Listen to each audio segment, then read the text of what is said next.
What's my biggest pet peeve as a mechanic? Well, there's plenty to choose from.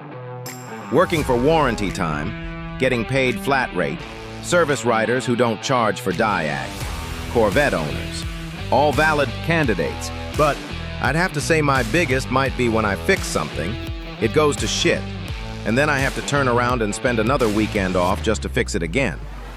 Nothing drives me batshit crazy like when I start a project and I buy the best parts possible, do my research, spend countless hours of my time fixing something and thinking it's going to last forever, only for it to break on me or go to shit shortly after. Just like this Avalanche. A few years ago, I built this Gen 4 6-liter. I put these headers on, and it came with these composite-style paper-type gaskets. At the time, I didn't have the good factory metal MLS-style gaskets, but I thought to myself, these should be fine. Well, that's what I get, I guess.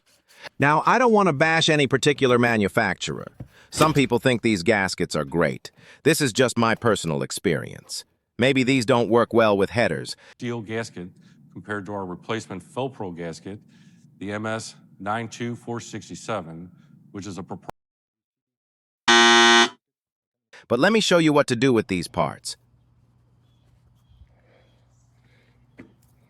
This is just what I'm going to do. Put on a factory set of gaskets like I should have done to begin with.